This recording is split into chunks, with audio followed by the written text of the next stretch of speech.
चलिए, तो भाई बैंकिंग में सबका स्वागत है। बैंक होता क्या है, काम कैसे करता है, पहले मैं आपको एक छोटा सा प्रीव्यू दे दूं इसका बच्चों, तब मैं आपको बताऊंगा कि अल्टीमेटली हम क्यों बैंकिंग की पढ़ाई करते हैं। Ready everybody children? सबको समझ में आ गया? चलिए, तो लेट्स कंटिन्यू। ये एक स्ट्रक्चर ड्रॉ कर रहा हूं और इस स्ट्रक्चर को हम नाम क्या देने वाले हैं, that it is a bank. Sir, इस बैंक का कुछ नाम है, इसके रंग से ही इसका नाम क्लियर हो जाता है। क्या है भाई इसका नाम? इस बैंक का नाम है एलबीआई, लाल बैंक ऑफ इंडिया। समझ में आ गया? अब कुछ लोग कंट्री में ऐसे हैं जिनके पास बहुत ढेर सारे पैसे हैं, और कुछ लोग कंट्री में ऐसे हैं जिन्हें ये पैसे चाहिए। तो जिन लोगों के पास ढेर सारे पैसे हैं, सर कितने ढेर सारे पैसे हैं? These people poses around, you can say 100 crore रुपए। कितने? 100 करोड़। लोग कहेंगे सर नाम बता दी, इसको किडनैप कर लेंगे। अरे मनगढ़ंत है भाई, ढेर सारे लोग ऐसे हैं। और कुछ लोग ऐसे हैं जिनको बिजनेस आइडियाज हैं, जिनके पास बैंक कह रहा है ठीक है आओ और पैसा ले जाओ। बट अगर बैंक आपका फिक्स डिपॉजिट किया हुआ सेविंग अकाउंट में रखा हुआ, सर ये सब क्या बोल रहे हैं सर आप? बैंक की भाषा का इस्तेमाल कर रहा हूं, आपको थोड़ा सा पता है, थोड़ा मैं बता दूंगा अभी। अगर आप बैंक गए, आपने पैसे जमा किए और बैंक ने यही पैसा झटपट इनको दे दिया, आप तो भड़क जाएंगे, मेरा पैसा क्यों दे रहे हो, मेरा मत दो तुम पैसा। बैंक कहेगा अच्छा ले जाओ अपना पैसा वापस। क्या बैंक चल पाएगा? नो। तो बैंक अल्टीमेटली करता क्या है बच्चों? बैंक सरप्लस जिनके पास पैसे होते हैं उनसे लेता है, और उन पैसों को किसको देता है? जिनके पास डेफिसिट होती है।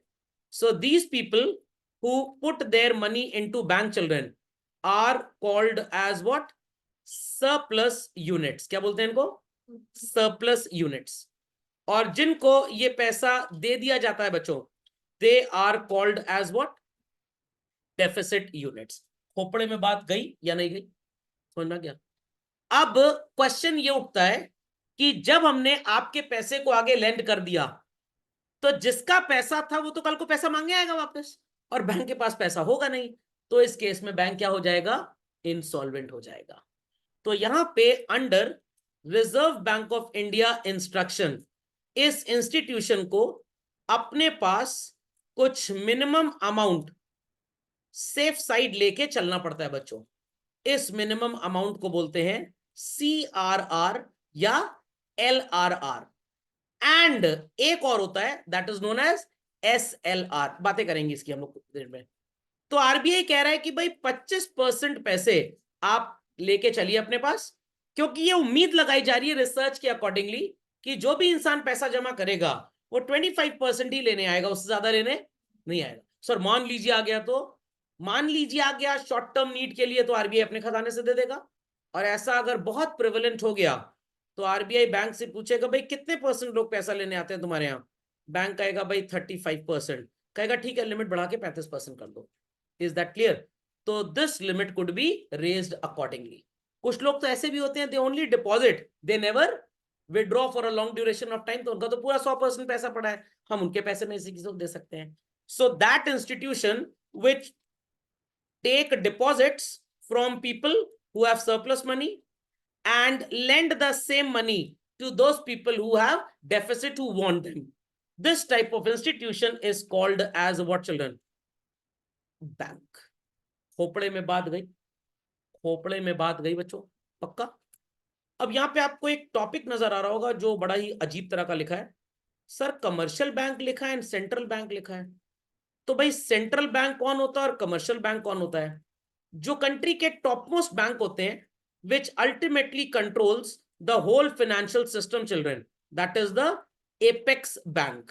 इन बैंक्स को हम क्या बोलते हैं? Central bank.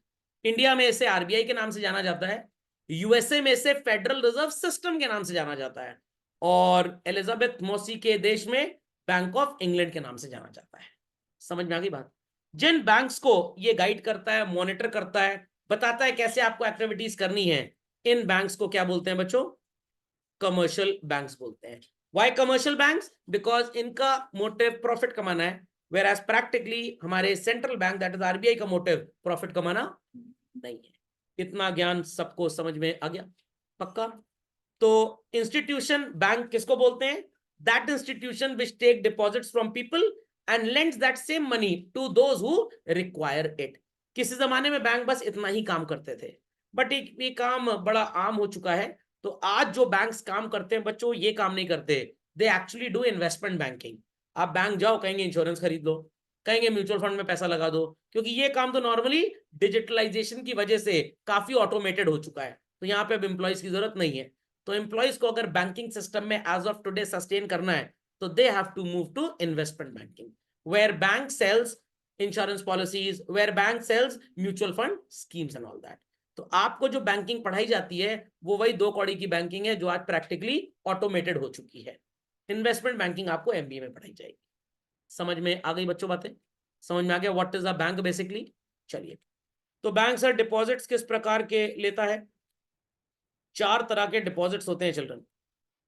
Saving account, anybody can go open this account, anytime you can withdraw money, anytime you can deposit money within banking hours। anytime का मतलब ये नहीं सर हम रात को कल गए थे 2:30 बजे बैंक बंद था सर, सामने देख लिया पुलिस वाला नहीं था तो डकैत समझ लेता।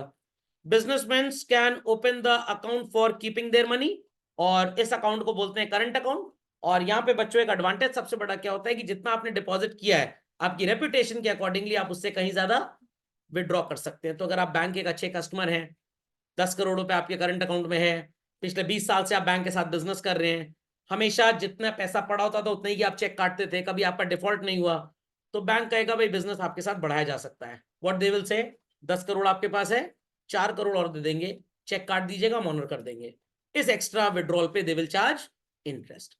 बट कभी कभी अगर बैंक को अपने कस्टमर के ऊपर फेथ नहीं होता, तो वो कोई कहता है एफडीआर वगैरह गिरवी रख दो, उसके बेसिस पे लोन दे देंगे, उसके बेसिस पे ओवरड्रॉ कर लेना।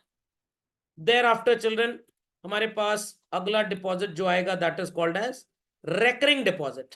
Every month you need to deposit some money, और मान लीजिए आपने 5 ईयर का प्लान लिया है, तो 60 मंथ तक कंटिन्यूअसली आप डिपॉजिट करेंगे, 60 मंथ के बाद आपका पूरा डिपॉजिट विद इंटरेस्ट आपको वापस मिल जाएगा। तो डिपॉजिट बार बार करना है बट विड्रॉल एक बार होगा। And thereafter we have the next deposit which is known as term deposit, जिसे आप एफडीआर बोलते हैं। खोपड़े में बात गई। सिमिलरली लेंडिंग कितने तरह की हो सकती है? First and foremost it is called as overdraft facility children. whatsoever you have kept in your account you can take out more than that, but ये ओवरड्राफ्ट फैसिलिटी किन लोगों को मिलती है? सिर्फ करंट अकाउंट होल्डर्स को। Saving account, recurring, term deposit, इनको OD facility नहीं होती, सिर्फ करंट अकाउंट होल्डर्स को होती है। देयर आफ्टर आपने 11th क्लास में अकाउंटिंग में एक चैप्टर पढ़ा था बच्चों, बिल्स ऑफ एक्सचेंज, और वहां पे आपको पढ़ाया गया था what is called as discounting. तो discounting of bill of exchange भी एक तरह का लेंडिंग का तरीका है। आपकी शॉप पे जो स्टॉक रखा होता है उसको बैंक एक तरह से सिक्योरिटी कंसिडर करता है कि अगर आप भाग गए तो हम आपका स्टॉक बेच के पैसा कवर अप कर लेंगे। This type of lending is called as what? Cash credit. तो प्रैक्टिकली बच्चों चाहे ओडी हो चाहे कैश क्रेडिट हो, it is one and the same thing. OD के केस में आपकी रेप्यूटेशन नाम की या आपकी कोई सिक्योरिटी फिक्स डिपॉजिट वगैरह के फॉर्म में बैंक के पास होती है। कैश क्रेडिट में आपकी शॉप पे जो स्टॉक रखा होता है उसके अगेंस्ट बैंक आपको लोन देता है। बैंक ये मान के चलता है कि आप भागेंगे नहीं तो पता लगा सारा सामान बेच के बैंक का पैसा लेके भाग लिए, तो सो कॉल्ड ऐसा नहीं होगा। एंड देन वी हैव, आपने सुना होगा लोग होम लोन लेते हैं, एजुकेशन लोन लेते हैं, समझ में आ गया? तो that type of loan is called as what? Term loan. इसके अलावा भी बैंक ढेर सारी हरकतें परफॉर्म करता है and they are called as what? Agency function. कैसे सर? मैं बैंक से कहूंगी मेरे अकाउंट से आपके अकाउंट में 100 करोड़ रुपए ट्रांसफर कर दे, तो मैं फॉर्म भर के दे दूंगा, बैंक ट्रांसफर कर देगा। झटपट पैसा ट्रांसफर कराना है तो आप आरटीजीएस कराएंगे, 2 घंटे के अंदर अगर आप चाहते हैं ट्रांसफर हो, पैसे थोड़े फीस कम लगती है ना के बराबर, इट इज एनईएफटी। छोटा अमाउंट 10,000 20,000 50,000 इंस्टेंट ट्रांसफर चाहते हैं तो आईएमपीएस बोल दिया जाता है उसको, समझ में आ गया? बट मैं आपको ज्ञान देता हूं, हमेशा बच्चों एनईएफटी किया करिए, आईएमपीएस और आरटीजीएस मत किया करिए, क्योंकि मोस्ट ऑफ द बैंक्स में एनईएफटी फ्री होता है, एनईएफटी के पैसे नहीं लगते हैं। आरटीजीएस का तो ठीक ठाक लग जाएगा, 5-10 लाख रुपए में 40-50 रुपए लग जाएगा। बच्चे कह रहे हैं 50 रुपए के चक्कर में, अरे एक बर्गर आता है, कोई स्टारवेशन से मर रहा होगा, बचा सकते हैं उसको, और आईएमपीएस में तो 100 रुपए में तो 2.5 रुपए ये लोग चिपका देते हैं आपको। समझ में आया कि नहीं आया? एक बार एचडीएफसी वालों ने मेरा पैसा काट लिया इस तरह से, वो तो मेरा फ्रेंड मैनेजर, मैंने फोन करके फिर 4.5 रुपए वापस रिवर्स करवाया। समझ में आ गया? अरे क्यों 4 रुपए दिया जाए भाई। चलें आगे बच्चों। तो एजेंसी फंक्शन में बैंक इस तरह की ट्रांसफर एक्टिविटीज करता है। आपने अपना इंश्योरेंस प्रीमियम पे करवाना है, आपने अपना टेलीफोन बिल पे करवाना है, इलेक्ट्रिक बिल पे करवाना है, तो आप बैंक को बोल दीजिए, बैंक के पास आपका बिल आ जाएगा, जैसे आपके गूगल पे पे आ जाता है, और बैंक आपके बिहाफ पे उसको पे कर देगा। प्रॉपर्टी बेचनी है, यू वांट बैंक आपके बिहाफ पे पैसे कलेक्ट कर ले, ये भी काम कर देगा बैंक। कोई इंसान निपटने वाला है, गेम ओवर होने वाला है, विल लिख के जाएगा कि मेरी सारी प्रॉपर्टी सौरभ सर को देना, बैंक ये काम भी कर देगा। Is that clear? So these activities of bank are called as what? Agency function. एक बच्चे ने एक बार मेरे से कहा था, सर कंटिंजेंट फंक्शन नहीं हो सकता बैंक में। मैंने कहा डकैती छोड़े कुछ नहीं हो सकता बैंक में कंटिंजेंट फंक्शन, और बैंक का मैनेजर तो डाका डालेगा नहीं। तो कंटिंजेंट फंक्शन जैसी कोई बकवास है नहीं। बेसिकली जो भी डिपॉजिट और लेंडिंग के अलावा आपको नजर आएंगे, दे आर एक्चुअली क्या कहते हैं उसको, एजेंसी फंक्शंस। समझ में आ गया? तो प्राइमरी में ये दोनों टाइप के आ जाते हैं। समझ में आ गई बात? समझ में आ गई बात? आपको एजेंसी लेनी है लेवाइस की, स्टोर खोलना है, लेवाइस वाले कह रहे हैं सॉल्वेंसी स्टेटमेंट लेके आओ, तो आप बैंक के पास जाएंगे जहां पे आपका अकाउंट है, बैंक आपको एक सर्टिफिकेट बना के दे देगा कि to our knowledge you are a good businessman वगैरह वगैरह, कुछ चैट जीपीटी से लिटरेचर लिख के दे देंगे आपको वो लोग। तो ये सारी हरकतें बैंक की क्या बोली जाती है बच्चों? Agency functions. समझ में आ गया? और सबसे इंपॉर्टेंट काम बैंक के लिए क्या है बच्चों? लेंडिंग। समझ में आ गया? अगर आप बैंक पहुंच जाए, मैनेजर से बोले वो जो 100 करोड़ का लोन लिए थे ना, जिसमें 10 करोड़ दे चुके हैं, 90 करोड़ और वापस करना है, बैंक मैनेजर का मुंह ऐसे ही बन जाएगा जैसे मेरा बन गया था, जैसे आपने उसकी बेटी से रिश्ता तोड़ दिया है। वो कहेगा प्रभु और लोन ले जाओ, वापस देने का तो नाम लो ही ना, क्योंकि जब आप लोन लेंगे तो बैंक को इंटरेस्ट इनकम मिलेगी कम से कम। तो बैंक बहुत खुश रहता है लोन देने में, सिर्फ विजय माल्या टाइप लोगों को लोन नहीं देता। समझ में आ गया? वो भी खैर देते थे। समझ में आई बात बच्चों? क्लियरली अंडरस्टूड और नॉट अंडरस्टूड? पक्का? चलिए, तो समझ में आ गया। इन सब के अलावा आपको सबसे इंपॉर्टेंट टॉपिक जो पढ़ना है कि बैंक लोन कैसे देता है। What children? लोन कैसे देता है। तुम्हारा एक लेक्चर तो सिर्फ आने वाले टाइम में क्रेडिट क्रिएशन का ही होगा। एंड देयर आफ्टर अगर आरबीआई नहीं चाहता कि बैंक ज्यादा लोन बांटे, तो इनके पास क्या हथकंडा है? बच्चे कहेंगे सर वेरी सिंपल, एक एक आदमी को हॉकी स्टिक लेके बैंक के गेट पे खड़ा कर दो, जो लोन लेना है हॉक होके मारो उसको, चल भाग यहां से। तो सर क्रेडिट रेस्ट्रिक्ट हो जाएगा। अफगानिस्तान पाकिस्तान नहीं है, हिंदुस्तान है। आप इस तरह से काम नहीं कर सकते, प्यार से समझाना पड़ता है यहाँ पे। समझ में आ गई बात? तो आरबीआई के credit control measures and credit creation children इस यूनिट के सबसे इंपॉर्टेंट पैरामीटर्स हैं। समझ गए इन बातों को सब लोग? पक्का? चलिए, तो इस कॉम्पोजिशन को अगर आप लिख लें, लिख ही लिया होगा शायद अभी तक तो, वेरी गुड। चलिए लेट्स कंटिन्यू फर्दर। तो what is a commercial bank, सबको समझ में आ गया बच्चों? So it is an institution which performs functions of what children? Accepting deposits, granting loans and making investment. तो ये जो भाई एक्सेप्टिंग डिपॉजिट है ये, और ग्रांटिंग लोन जो ये है, इन्हीं को आप प्राइमरी सेकेंडरी बोल सकते हैं। Okay, and thereafter making investments and doing all other activities is called as what? Agency functions. कुछ लिखने की जरूरत नहीं है, सब आपके नोट में, परेशान बिल्कुल मत होइए, जो लिखने को होगा मैं बोल दूंगा आपको। समझ गए बच्चों? तो अगर बार्टर सिस्टम खत्म ना होता, मनी ना आया होता बच्चों, तो क्या बैंक्स जैसा कुछ होता? बिल्कुल भी नहीं होता। अब बच्चे कहेंगे सर बैंक प्रॉफिट कैसे कमाता है? एकदम सिंपल सी बात है, ये जो 100 करोड़ रुपए का डिपॉजिट लिया, हम उस पर्सन से कहेंगे भाई we'll be giving you 7% interest. How much? तो 100 करोड़ पे 7% कितना होता है बच्चों? 7 करोड़। 100 करोड़ का 7% कितना होता है? 7 करोड़। 35% पैसा मान लीजिए होल्ड करके चलना है, तो कितना लोन हम बांट सकते हैं? 65 करोड़। और जिसको लेंड किया उससे कहेंगे कि भाई तुम्हारा जो रेट ऑफ इंटरेस्ट होगा ना, that would be 14% per annum. तो बच्चों 65 करोड़ का 14% हो जाता है लगभग 9.1 करोड़ रुपीस। कितना होता है? 9.1 करोड़ रुपीस। समझ में आ गई बात? इस 9.1 करोड़ में सबसे पहले माथा किसके सामने टेकना है? जो 7 करोड़ उनको देना, ठीक है। उसके बाद इसमें बैंक क्या मैनेज करेगा बच्चों? अपने खर्चे, अपने एम्प्लॉइज की सैलरी, अपने सो कॉल्ड, शोरूम तो नहीं बोल सकते, ब्रांच के एक्सपेंसेस, ये सब कुछ बैंक को मैनेज करने पड़ेंगे। Is that clear? That's why हमेशा डिपॉजिट रेट बैंक में कम होगा बच्चों और लेंडिंग रेट ज्यादा। सिर्फ होम लोन है जो आपको 7-8-9% पे मिल जाते हैं, एल्स पर्सनल लोन तो आपने देखा ही होगा, अमेजोन पे जब शॉपिंग करते हैं कुछ भी ईएमआई पे खरीदे 16% 18% होता है। और अगर आपने बैंक से बोला हमें क्रेडिट कार्ड चाहिए, अरे तब तो समझ लीजिए भैया पूरी ब्रांच सारा काम धंधा छोड़ के एकदम आपके आगे पीछे ऐसे घूमेंगे जैसे आप राम भगवान हैं। समझ में आ गया क्यों? क्योंकि क्रेडिट कार्ड पे तो लंबा चिपकाते हैं बैंक वाले, और ठीक ठाक अगर बेवकूफ कस्टमर को क्रेडिट कार्ड पे मिल गया तो साल भर में समझ लिए 35 से 40% का इंटरेस्ट आप इनको दे डालेंगे।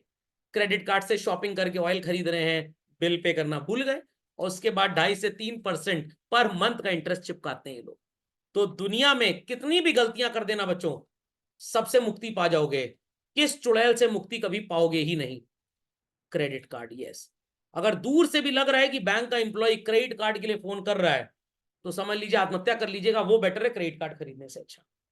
मैंने बहुत भुक्त भोगियों को देखा हुआ है जो क्रेडिट कार्ड के डिसिप्लिन को आज तक समझ ही ना पाए। तो दुनिया में सारी गलतियां करिएगा, बस एक गलती मत करिएगा, व्हाट। और ये इतना चिपकाते हैं बैंक वाले, इतना चिपकाते हैं। खैर आने वाले टाइम में तो इकोनॉमी का बेड़ा इसी ने गर्क किया हुआ है। यूएस में तो अगर आपके पास क्रेडिट कार्ड नहीं है, सॉरी टू से, सुलभ कॉम्प्लेक्स में भी जाने की परमिशन नहीं मिलेगी आपको। वहां पे क्रेडिट कार्ड होगा तभी सो कॉल्ड आप कुछ भी खरीद सकते होंगे। इवन आपको कार अगर 1 करोड़ की पूरा पैसा दे के भी लेनी है, then too you need what? Credit card. समझ में आई बात कि नहीं आई बात? अभी मेरे को अपनी वाइफ का टर्म प्लान इंश्योरेंस करवाना था, इंश्योरेंस कंपनी ने रिजेक्ट कर दिया। क्यों रिजेक्ट किया पता है? मजे की बात सुनिएगा। सर वो भाभी जी का सिबिल स्कोर जो था 0 था। अब सिबिल स्कोर क्या होता है पता है? ये आउट ऑफ 1000 लिखा जाता है, मेरा 986 के आसपास रहता है हमेशा। तो आपकी क्रेडिट रेटिंग होती है आप कितने अच्छे इंसान है डेट चुकाने में। तो मेरी वाइफ का ये 0 था। तो उसने कहा सर कोई लोन नहीं लिया क्या? हमने कहा ऊपर वाली कृपा से आज तक जरूरत नहीं पड़ी किसी चीज की लोन की। कि सर आपका तो सिबिल स्कोर दिखा रहा है, आपने लोन लिया है क्या? मैंने कहा हाँ मैंने लिया था। कैसे किस चीज का? मैंने कहा एक बार फ्रिज खरीदने के लिए लोन लिया था 30,000 रुपए का। सर क्या मजाक की बात है, फ्रिज भी कोई लोन पे लेता है? मैंने कहा हाँ, क्रेडिट कार्ड पे 4,000 रुपए का डिस्काउंट था और कैश खरीदने में 35,000 का फ्रिज पड़ रहा था, तो इसलिए मैंने मजबूरी में क्रेडिट कार्ड इशू कराया और 1 महीने बाद फ्रिज खरीदा फिर मैंने। अब कहानी ये कि सर क्रेडिट कार्ड वाले को डिस्काउंट और दूसरे वाले कोई डिस्काउंट नहीं, बिल्कुल, क्योंकि क्रेडिट कार्ड वाला पूरा पैसा तो एक साथ पे करेगा नहीं, बैंक वो पैसा आपका किसी को 18-19% पे चिपकाएगा। समझ में आ गया? और आप क्योंकि सॉल्वेंट आप तो भागेंगे नहीं, तो आपको डिस्काउंट दिलवा के आपकी भी बाइंग हो गई, आपका पैसा एक साथ फ्लश आउट हुआ नहीं, वो धीरे धीरे जाएगा, ये पैसा आपका चल रहा है लोन पे किसी और के ऊपर। समझ में आ गया? तो ये हाल है हमारे देश का। आप लोन ले तो अच्छे हैं, और आप लोन ना ले तो आप बहुत बेकार हैं। समझ में आ गई बात? चलिए, तो ये इकोनॉमिक्स मेरे को थोड़ी कम समझ में आती है, मतलब ये इकोनॉमिक्स नहीं जो मैंने बताया क्रेडिट कार्ड का चक्कर। तो यूएस में तो ऐसा ही होता है बच्चों, हिंदुस्तान में भी ऐसा ही होगा। लोन लोन लेके भाग जाओ तो अच्छे इंसान हो, पूरा पैसा दिए रहो तो खराब इंसान हो। चलिए भाई, चलें आगे। तो ये बातें समझ में आ गई। तो बैंक किस चीज का काम करता है बच्चों? फाइनेंशियल इंटरमीडिएशन का, कि सरप्लस यूनिट से पैसा लेगा और गरीब यूनिट को पैसा देगा। समझ गए? चलिए, सो झटपट अपनी कॉपी में हेडिंग लिखें बच्चों, फंक्शंस ऑफ कमर्शियल बैंक। पहली कैटेगरी में प्राइमरी पढ़ेंगे, जिसमें 2 आएंगे बच्चों, पहला एक्सेप्टिंग डिपॉजिट्स और दूसरा एडवांसिंग लोन्स। और दूसरी कैटेगरी में आएगा what is called as secondary functions. What it? अब इन्होंने सेकेंडरी फंक्शंस में बाकी की लोनिंग लिखी है, एक्चुअली है वो भी मेरे ओपिनियन में तो भाई प्राइमरी ही। लिख दिया सबने? लिख दिया? झटपट अपडेट करिए चलो। चलिए, तो डिपॉजिट्स कितने प्रकार के होते हैं ऑलरेडी टोल्ड यू चिल्ड्रन, तो इसमें मैं बिल्कुल भी अपना समय नहीं बर्बाद करूंगा। बस ये आपको पता होना चाहिए डिमांड डिपॉजिट्स क्या होते हैं। मैंने मनी वाले चैप्टर में आपको बताया था कासा। कासा मतलब कैसा? Current account, saving account. तो करंट अकाउंट में बिजनेसमैन का पैसा और सेविंग अकाउंट में हमारा आपका। बट यहां पे लिखा है इंटरेस्ट पेमेंट के लिए they do not carry any interest. तो यहां पे children they are referring to what? Only current account. यहां पे इन्होंने सेविंग अकाउंट की बात नहीं की। वेयर एज अगर हम मैक्रो लेवल पे मनी को पढ़ें या बैंकिंग को पढ़ें, तो सेविंग अकाउंट में आपको अगर याद हो, अगर कभी आपने बैंक अपना ऑपरेट किया हो बच्चों, you have to keep a minimum balance. तो बैंक कह रहा है भाई 10,000 का तो मिनिमम बैलेंस आपको रखना ही रखना पड़ेगा। ऐसा नहीं कि वो 10,000 में इंटरेस्ट नहीं देगा, देगा जरूर, बट यहाँ पे सिलेबस के हिसाब से डिमांड डिपॉजिट्स पढ़ाते टाइम ज्यादा फोकस ऑथर्स का क्या होता है, करंट अकाउंट। समझ में आ गया? चलिए, तो सेविंग डिपॉजिट मैंने आपको बता दिया what it is children. Generally India में बैंक्स में सेविंग डिपॉजिट पे जो रेट ऑफ इंटरेस्ट है वो 2.5% का है। पोस्ट ऑफिस के सेविंग डिपॉजिट पे थोड़ा सा इंटरेस्ट ज्यादा है। रेकरिंग और एफडी पे इट इज अराउंड 6.5-7% के आसपास रहता है। ठीक, तो ये आपको लिखने की जरूरत नहीं, आप लिख चुके हैं। एडवांसिंग ऑफ लोन ये भी हम स्टार्टिंग में लिख चुके हैं, तो no need to worry. So children, cash credit I have already told. Demand loan is just like term loan. आपने अगर 10 लाख रुपए लोन बैंक से ले लिया, मेरे को घर बनवाना है, तो बैंक पूरा 10 लाख रुपए झोले में भर के नहीं दे देगा, आपके अकाउंट में ट्रांसफर कर देगा। जैसे जैसे विड्रॉ करते रहेंगे वैसे वैसे आपको इंटरेस्ट पे करना पड़ेगा, मिलेगा नहीं, इंटरेस्ट पे करना पड़ता है। साल से कम का लोन दिया, अगर 1 साल से कम का, कभी कभी बैंक ओडी भी बोलते हैं इसको, that loan is called as what, short term loan. तो ये बातें हम कर चुके हैं, तो इनमें बिल्कुल भी आपको परेशान नहीं होना है। समझ में आ गया बच्चों? चलिए, अभी ऑथर साहब ने पता नहीं इसको अलग से क्यों लिखा हुआ, I don't know. Secondary functions में मेंशन किया गया OD facility and discounting of bill, ये भी आपको लिखने की जरूरत नहीं है, आपकी कॉपी में है। The new thing that people need to study is agency function, क्योंकि प्राइमरी सेकेंडरी तो बैंकिंग के सबको पता है, ये नए हैं तो इनको आप लिखेंगे। हेडिंग डाल लीजिए बच्चों, एजेंसी फंक्शंस। एजेंसी फंक्शंस लिख लिया। First, transfer of funds. If I want to transfer 10,000 rupees into the account of Mr. Sachin Tendulkar, तो मैं बैंक को एक इंस्ट्रक्शन दूंगा, बैंक कहेगा ठीक है कैसे ट्रांसफर कराना चाहते हैं, तो बैंक पूछेगा भाई आजकल तो डिजिटल मींस चलते हैं, आप एनईएफटी चाहते हैं, आरटीजीएस चाहते हैं, या एक पुराना तरीका हुआ करता था what is called as demand draft. Sir ये डिमांड ड्राफ्ट क्या होता है? People must have seen a cheque, cheque की तरह ही होता है, फर्क सिर्फ इतना है कि अगर मेरे अकाउंट में बच्चों 1 लाख रुपए पड़ा है और मैंने 10,000 रुपए की चेक काटी, और मेरे को पता है कि 2-3 दिन के बाद इसका पैसा बैंक से निकलेगा, प्रायर टू दैट मैंने 96,000 का बैंक से विड्रॉल करा लिया, क्या मेरा चेक ऑनर हो पाएगा? नहीं हो पाएगा। तो किसी को भी अगर आप चेक दे रहे हैं तो गारंटी नहीं है कि उसको पैसा मिलेगा। बट अगर आप बैंक से बोलें कि भाई एक डिमांड ड्राफ्ट मेरे को दे दो, तो बैंक क्या करेगा, आपके इस 1 लाख रुपीज में से चल रहे हैं 10,000 रुपए को अलग से रख लेगा निकाल के। अब आपके पास विड्रॉ करने का राइट कितने का होगा? 10,000, मतलब 10,000 रुपए एक तरह का फ्रीज लग जाएगा, व्हाट, फ्रीज, और आपके अकाउंट में नजर भी नहीं आएगा वो पैसा, डोंट वरी, वो नजर आएगा कि आपके अकाउंट से पैसे निकल गए। आप जिसको ये कागज का टुकड़ा देंगे वो अपने बैंक के पास जाएगा, उसका बैंकर हमारे बैंकर के पास आएगा और 10,000 रुपए लेकर चला जाएगा। तो डिमांड ड्राफ्ट से श्योरिटी है पैसे की, बट चेक से श्योरिटी नहीं है।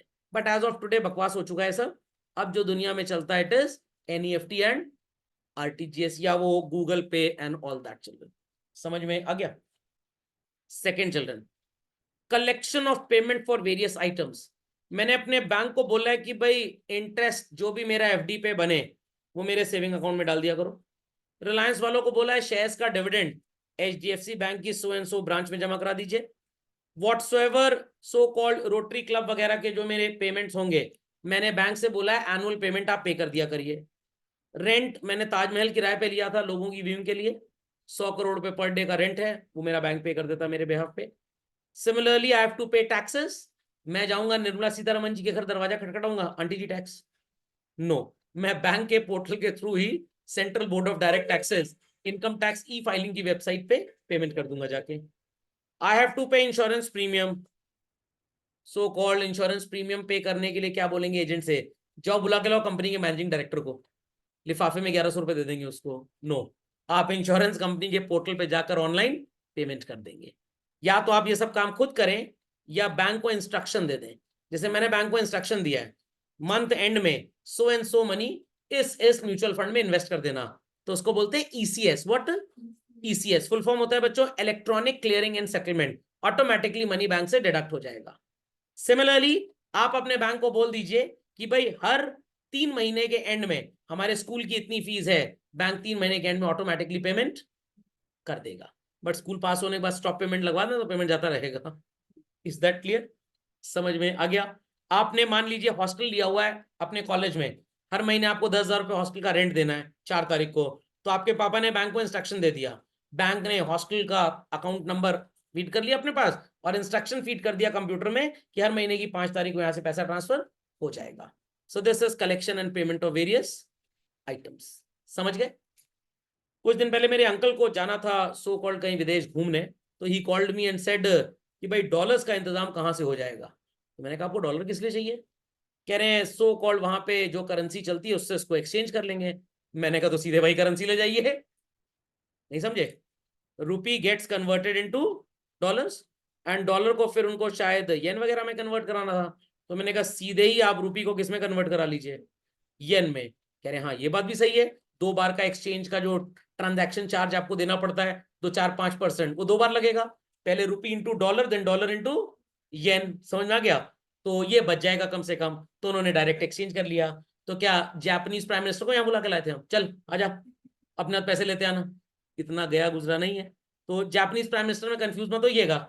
एक बार तो एक बच्चा बोला सर वो चौराहे पे है जापानीज प्राइम मिनिस्टर, फिर मैंने उसको बोला अरे वो मोमोज बेचने वाला है, उसको जापानीज प्राइम मिनिस्टर समझ लिया था। समझ में आ गया? तो हिंदुस्तान में बड़ा डाउट होता है सब। तो सो कॉल्ड अब हम बैंक जाएंगे और जिस बैंक को पता है कि हमारे यहाँ ऐसे लोग नाउ एंड देन आते रहते हैं, तो वो सफिशिएंट क्वांटिटी में थाईलैंड की करेंसी, सो कॉल्ड चाइना की करेंसी, जापान की करेंसी, इटली, जहां से हमारा ट्रैवल बहुत ज्यादा है वो करेंसी अपने स्टॉक में रखते हैं। अब पता लगा आप अपने मोहल्ले के बैंक में चले गए 1 करोड़ रुपए लेके, डॉलर में कन्वर्ट करो, वो तो पहले 1 करोड़ देख के आंख फट जाएगी, इतना पैसा मैनेजर ने कभी देखा ही नहीं होगा शायद। कह रहा भैया हमारे यहाँ डॉलर नहीं मिल पाएगा। तो फिर लोग ताला है, हाँ वो तो है, तो लगा दो ब्रांच में, जाओ घर, ब्रांच किस लिए खोली है?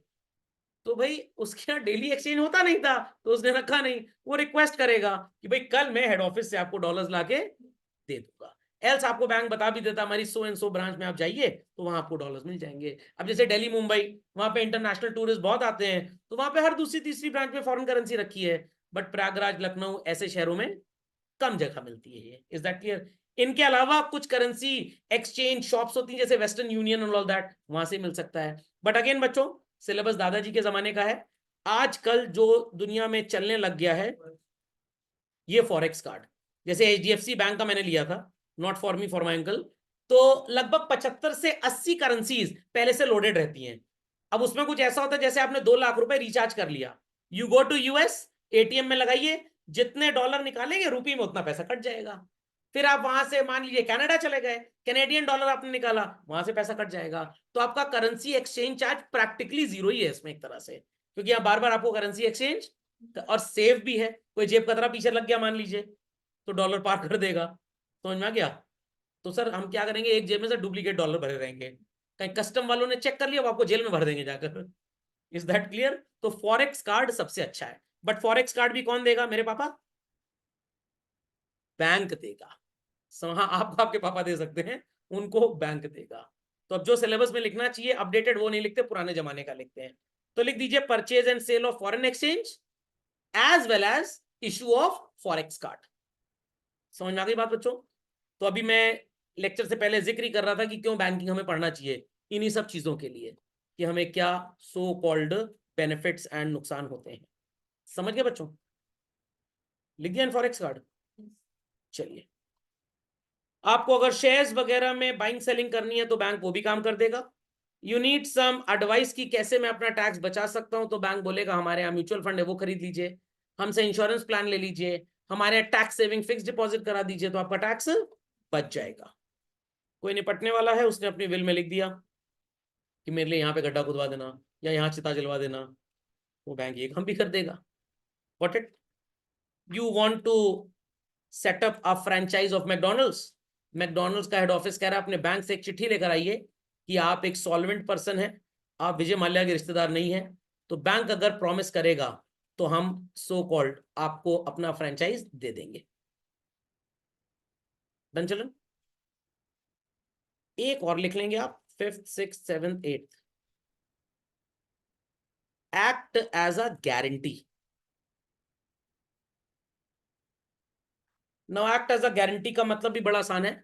मैंने 10 करोड़ रुपए के गुड्स लेवाइस इंडिया को ऑर्डर किए, लेवाइस इंडिया को मेरे ऊपर विश्वास नहीं है, वो सोच रहे हैं मैं उनका पैसा लेके भाग जाऊंगा, तो मैंने कहा ठीक है नो प्रॉब्लम, मेरे बैंक ने लेवाइस इंडिया को बच्चों 10 करोड़ की गारंटी दे दी कि अगर सौरभ सर भागे तो पेमेंट हम करेंगे उनके बिहाफ पे। अब बैंक कोई मेरे चाचा जी का तो है नहीं जो गारंटी ले लेगा। बैंक कहेगा आप अपने हाउस के पेपर्स हमारे पास गिरवी रख दीजिए कि अगर आप कल को भाग जाएंगे तो आपके बिहाफ पे हमें पेमेंट करना पड़ेगा। तो पेमेंट आएगा कहां से? हम घर बेच देंगे। समझ में आ गया? तो सर घर किसी के भी नाम हो, जिसके नाम पे हो उसी गारंटी बैंक लेगा।